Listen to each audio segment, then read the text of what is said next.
আজরাইল রে, জান কবজ করে এত কষ্ট আগে জানতাম না। আজরাইল, আমাকে একটু আসানের সাথে তুমি জান কবজ করো। আজরাইল বললেন, হুজুর, আসমানের নিচে জমিনের উপরে আপনার চাইতে সহজভাবে জান আমি কারো কবজ করি নাই। আল্লাহ আমার উপরে কড়া নির্দেশ, আমার হাবিবের জান কবজ হবে সবচেয়ে বড় আসানে। হুজুর, আমি যদি আপনাকে আসানে জান কবজ না করি, নবী গো, আল্লাহর লানত আমি ধ্বংস হয়ে যাব। ইয়া নবী আল্লাহ, আমি সেই ভয়ে আপনাকে আসানের সাথে জান কবজ করতেছি। হুজুর গো, আপনি নবীর আগে এবং পরে এত আসানে কারো জান কবজ হয় নাই, হবে না।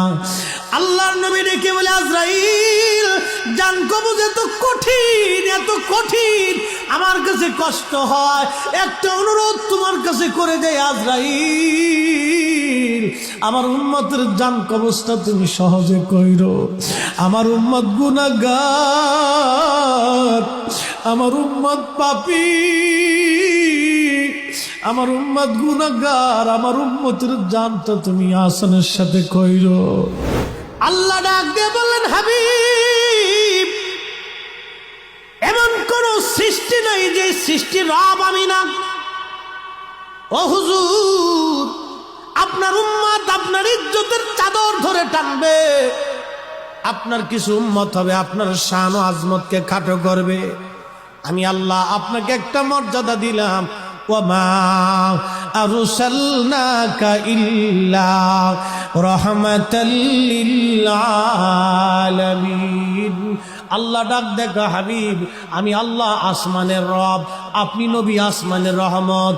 আমি আল্লাহ জমিনের রব, আপনি নবী জমিনের রহমত। আমি আল্লাহ রহিমের রব, আপনি নবী রহিমের রহমত। আমি আল্লাহ বরজখের রব, আপনি নবী বরজখের রহমত। আমি আল্লাহ মেহশরের রব, আপনি নবী মেহশরের রহমত। আমি আল্লাহ জান্নাতের রব, আপনি নবী জান্নাতের রহমত। আমি আল্লাহ আরোহার রব, আপনি নবী আরোহার রহমত। আমি আল্লাহ আসমান জগতের রব, আপনি নবী আসমান জগতের রহমত। আমি আল্লাহ নক্ষত্রের রব, আপনি নবী নক্ষত্রের রহমত। আমি আল্লাহ দাওয়াবুর রব, আপনি নবী দাওয়াবুর রহমত। আমি আল্লাহ সাজারুনের রব, আপনি নবী সাজারুনের